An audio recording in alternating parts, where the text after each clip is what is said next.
So this part of the video is going to be a bit unrelated to the game in question. This is more so about me in general.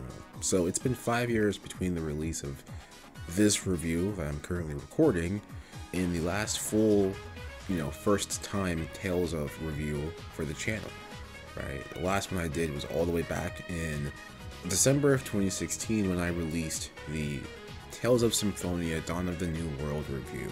A lot of stuff has happened then. A lot of school, pretty much my entire time in college actually. A declining interest in games, especially long RPGs in general, which is one of the major reasons why I was not able to get an RPG review, a long RPG review up on the channel. It was this random thing that this review happened because it was just in the middle of the summer this year, around July, that I found out that the game was pretty much mostly patched in English, and it had been released, or at least the patch was released out in the wild somewhere. I'm not sure if it was actually 100%, but the patch was just released out onto the internet. And so I started playing this game in July of 2021, and unlike what I used to do in the past, I actually played this at a very slow pace.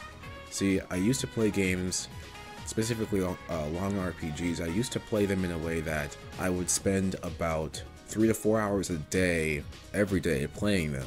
Of course, now, that's no longer the case. This game was about a 40-hour adventure, and it took me about 4 months to beat it because I was playing it probably once a day, for an hour a day, and there were many days I didn't even play it. So it was just a very long, methodical time with the game that I spent beating it, but it was very well worth it.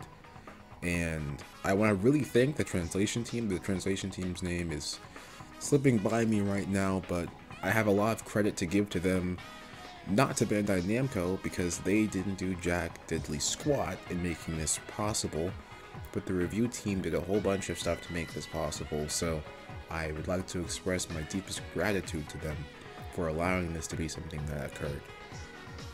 With that said, I think it's time to actually start reviewing the game. Alright, so without further ado, here is my review of Tales of Destiny Remake for the PlayStation 2.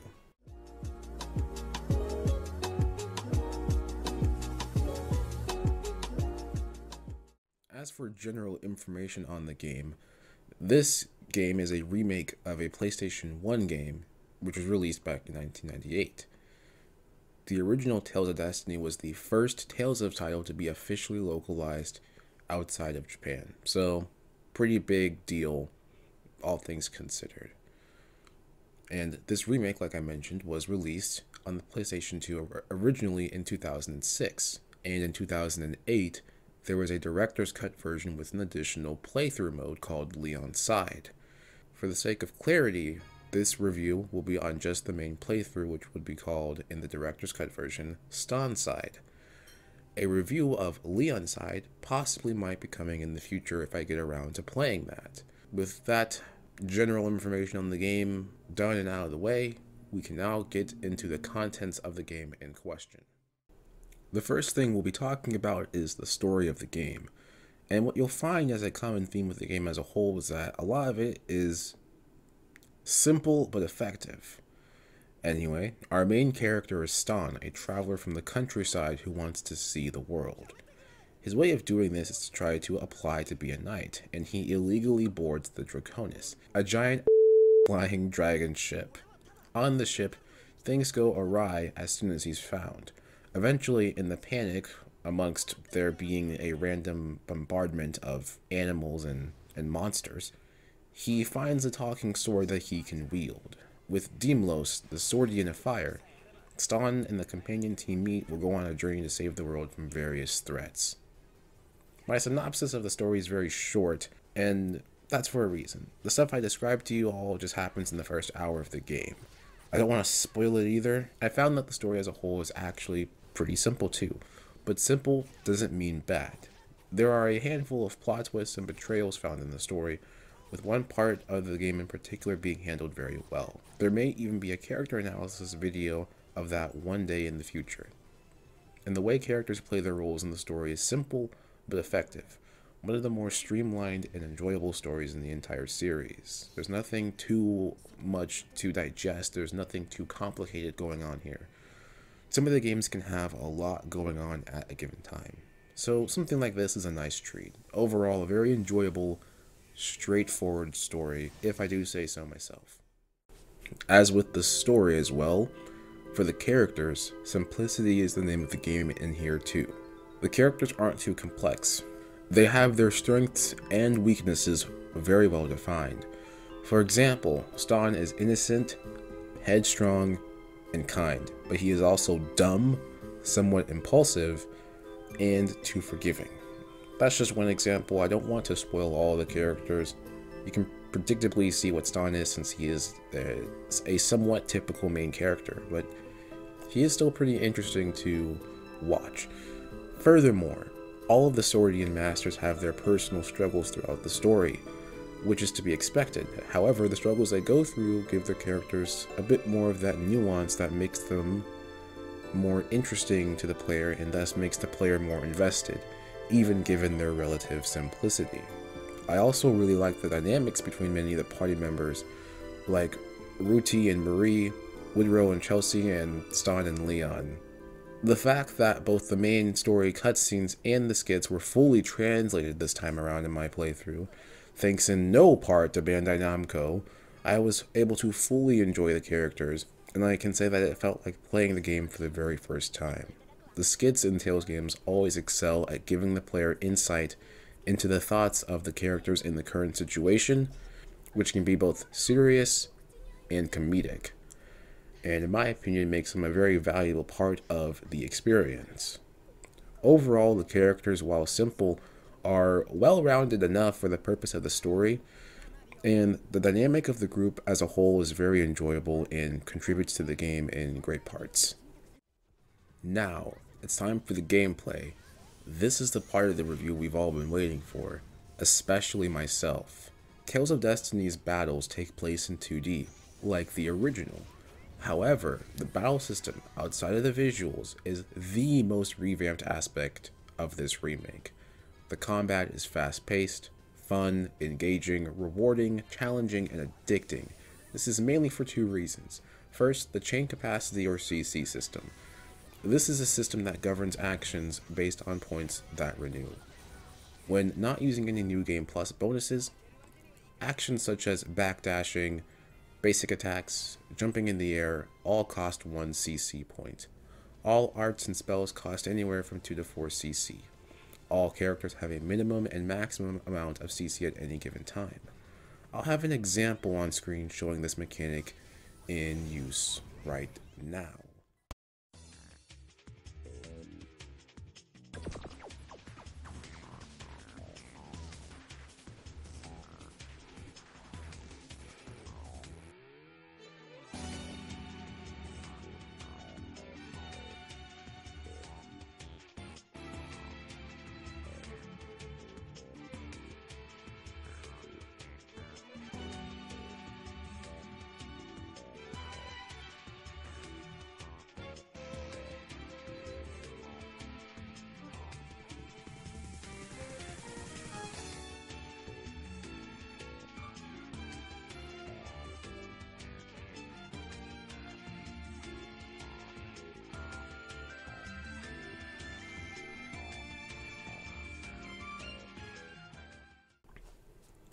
The depth with the CC system is immense, because oftentimes there are ways to earn back more CC by doing things like hitting an enemy's weakness or getting a critical hit, thus keeping the combo chain going, so on and so forth. The chain capacity system really rewards hitting enemy weaknesses, and as a side effect, encourages the player to try playing as many different characters in certain different types of dungeons with different enemy arrangements in order to target said weaknesses. Second, the player can pull off aerial combos. I think I can say for certain that no Tales game has aerial combat that can even sniff or approach what this game has to offer. The closest game that even tried aerial combat was Dawn of the New World, and Yeah, let's not talk about that. In the meantime, though, take a look at this aerial combo that I have here.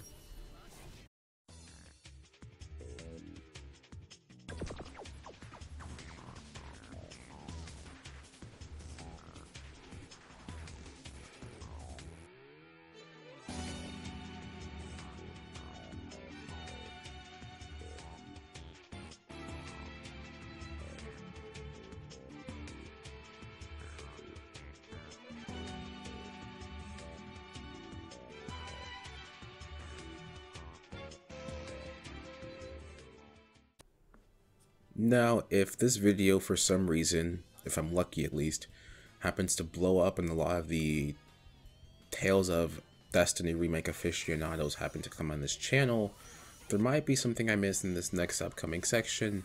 If there's anything worthwhile that I've missed, please don't hesitate to let me know. As fun as this game was to play, there might be some things I might have forgotten, but anyway, among other notes in the gameplay aspect of this game, the dungeon design is pretty good. Some dungeons were more engaging and cleverly thought out than others, but for the most part, none were boring, nor did any drag on for too long, and there were a couple that were pretty interesting in my opinion.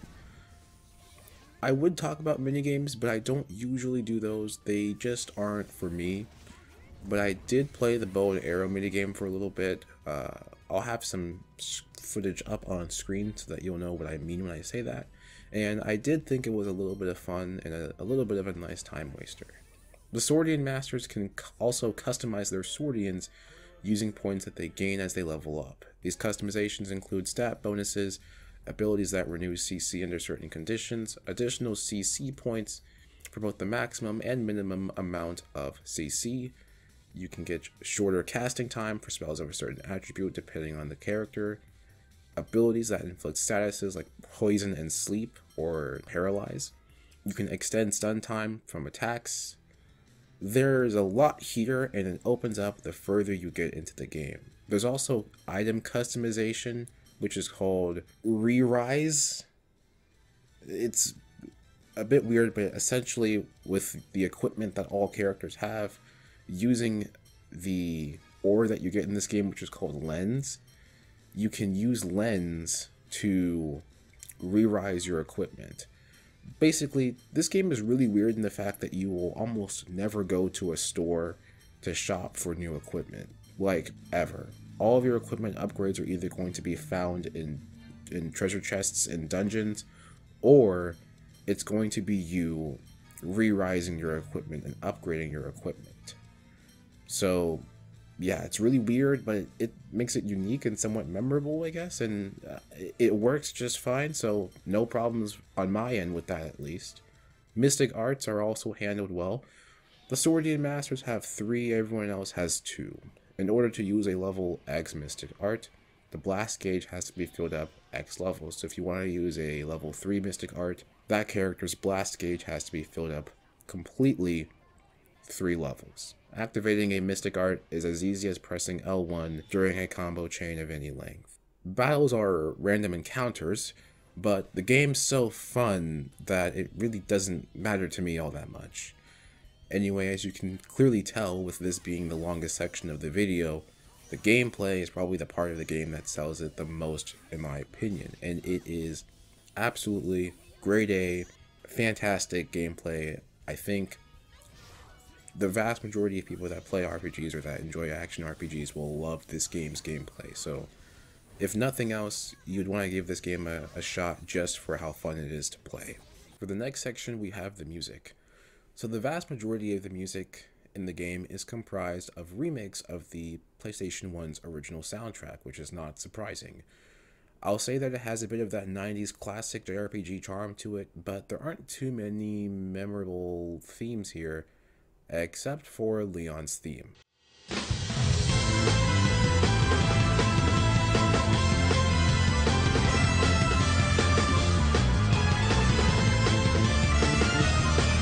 And the main theme as well, which, due to how much the instrumental version of it is used for emotional moments in the game, it will be stuck in your head for a while when you're finished. The battle themes are good as usual in the series. Overall, a good soundtrack, but there aren't too many songs you'll be listening to in your free time, in my opinion. At least not for me. I can't speak for everyone, though. For the last section of the game that has yet to be covered, it is the art and presentation. Now, you can probably call me an old head or whatever, but the Team Destiny style of presentation, in my opinion, is such a masterful use of 2D and 3D background elements.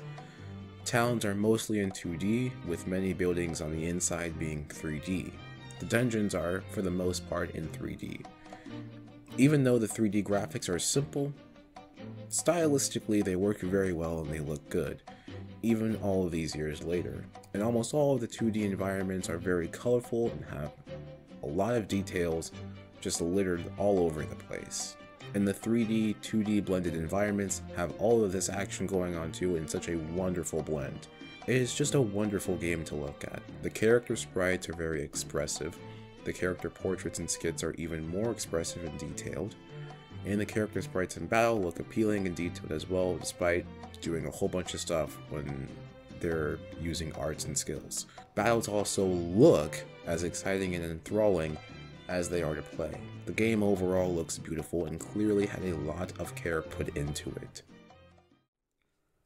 So, in conclusion, this is a wonderful game, and as I said in the thumbnail, at least at the time of this recording, this is one of the greatest remakes in gaming history in my opinion, and this is coming from someone that played Heart Gold and Soul Silver 3 times through back when I was like 15 years old, so I know what a great remake looks like.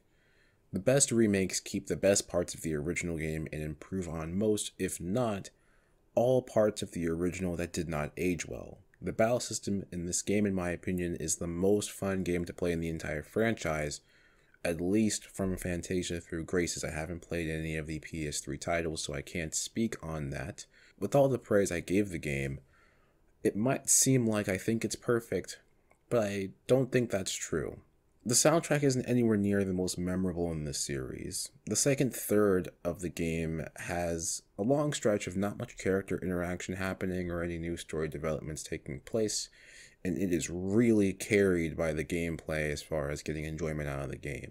From what I know, again, feel free to correct me if I'm missing something here, I couldn't find too many optional side quest bosses that weren't in the Colosseum either, so there wasn't a sword dance like in the Team Symphonia games or something like that. So, there wasn't... I think there could have been a little bit of extra content added into this game. Of course, there's also Leon's side, but that's more so a retelling of the game up to a certain point. But, again, it is what it is.